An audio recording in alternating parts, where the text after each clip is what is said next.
Hi, I'm Dr. Cobb here with true stories of dangers, death, and survival that hopefully will make all of us examine our relationship with God.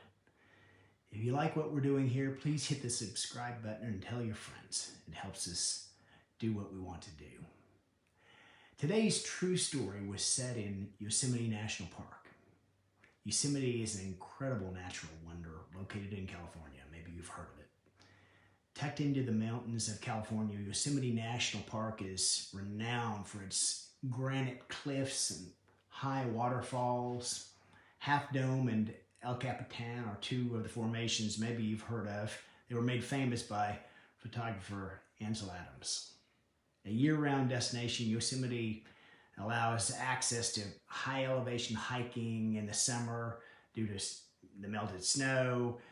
Winter offers a lot of different activities too, but certainly summertime is also the most congested season.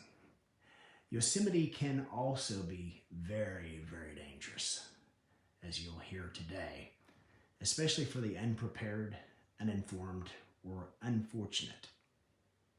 On August 2nd, 1979, two buddies from San Ramon, California, learned this the hard way. They were cruising along Big Oak Flat Road inside Yosemite. 18-year-old Kenneth Mendonca was driving his blue GMC pickup south with his buddy Terry Whelan, riding shotgun. Mendonca pulled his truck off and on the shoulder. You might hear the term scramble, off-trail scramble. They ultimately decided to do that above the Cascades. Now, the Cascades are, you'll learn more later, but very high, 500 foot. The teenagers worked their way down the steep slopes of the Cascade Creek, and they felt almost magnetically pulled to the clamber of the noise downstream, further to the brink of this precipice, in hopes of peering directly down the 500-foot series of waterfalls they knew existed. They knew enough about Yosemite in this area. Inconveniently, Mother Nature had configured Cascade Creek so that a person could not simply walk up to the edge and look straight down and be able to stare straight down and watch the creek vanish into thin air with the waterfalls. Now, these waterfalls were and are more than twice as high as Niagara. Instead, the stream beds, constrained and contorted, polished bedrock, sloped very dangerously before reaching a place where you might see the water fly off and break into the air. Because the two buddies had hiked all the way there from their truck, because they knew the waterfall was only a few yards further downstream, the young men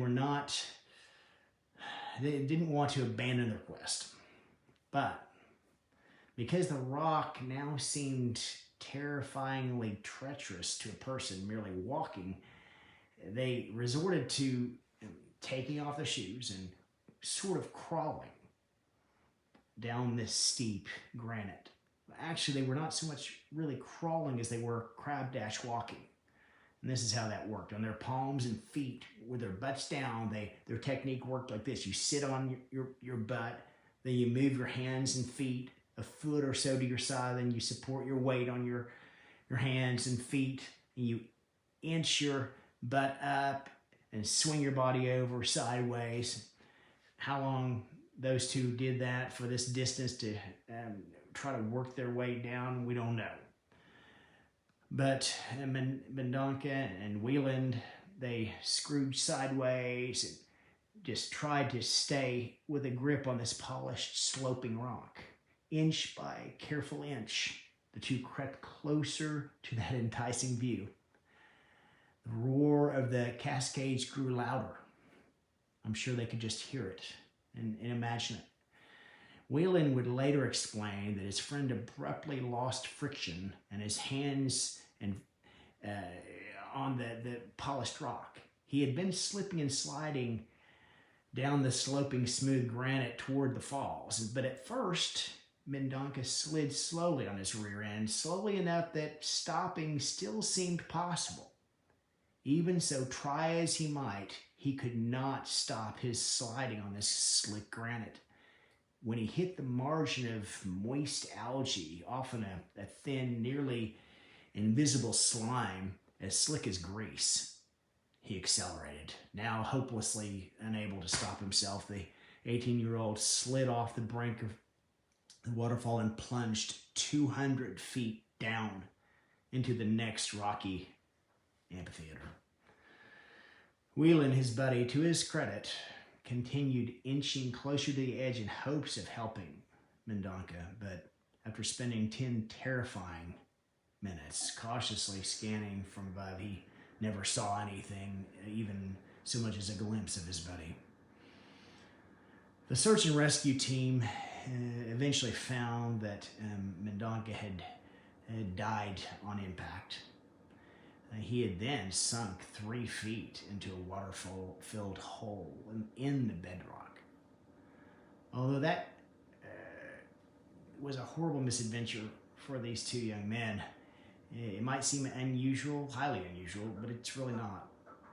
The decision this pair made and the risks they were willing to take to gain a glimpse from immediately above the Cascades waterfall where it shot into space. And by the way, that particular type of perspective is normally difficult to see both and then also live to tell it. Please subscribe and come back soon.